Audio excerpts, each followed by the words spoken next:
In the low bar is a link to a video by Zinnia Jones's girlfriend, Heather. In it, she makes some characterizations of sex-positive feminism and sex workers' rights advocacy that are foolish. In one point of the video, she says that sex workers' rights advocates only pick and choose the testimonials of sex workers that we want to acknowledge, that we ignore the exploitation, abuse of sex workers, to which I have to say, if that is your opinion of sex workers' rights advocates, then you're not listening to us, which is typical. Your misrepresentations of sex workers' rights advocacy and of sex-positive feminism come straight out of the anti-porn feminist mischaracterizations of us, which is typical.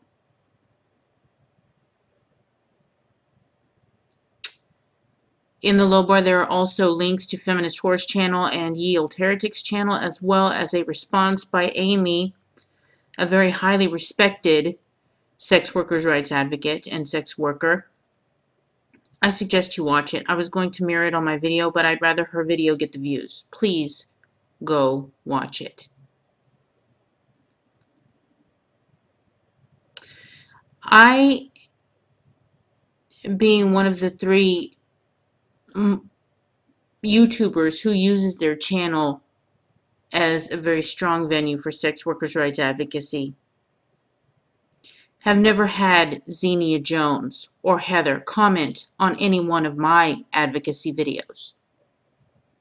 Advocacy videos that focus on the good and bad of sex work. Never. So are you paying attention to what we say, or are you just paying attention to what people say about us? I think the answer is clear. I would also like to add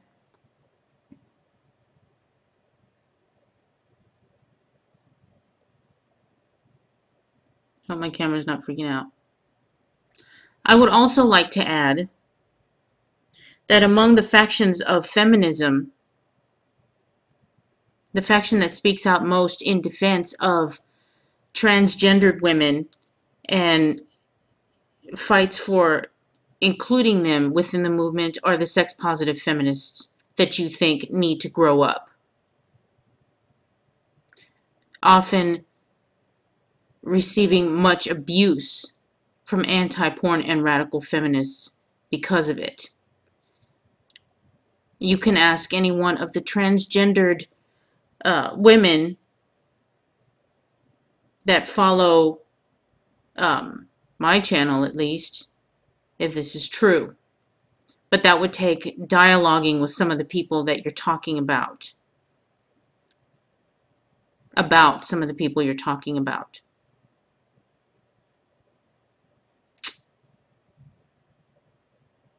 And another thing I would like to point out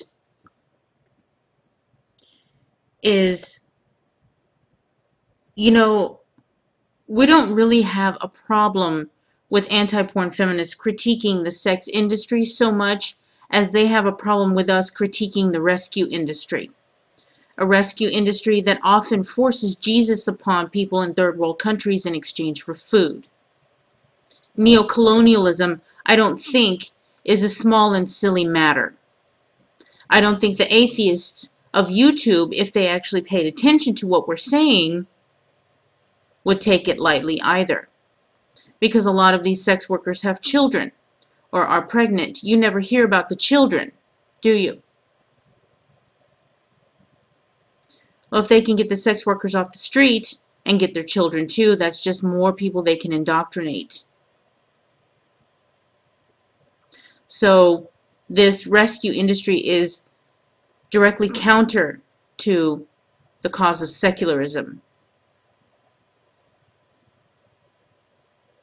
They are also, since most of these rescue places are Christian-based, are also very strongly opposed to LGBT rights. In fact, there's an organization that takes part of the donations it gets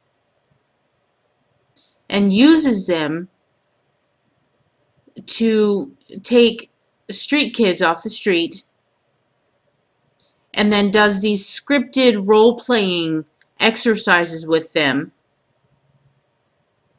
that are anything but unbiased, and uses those kids, those LGBT kids, off the street in need of food, in need of shelter, in need of clothing, and uses their experiences to try and get less than honest information so that they can fight against LGBT rights.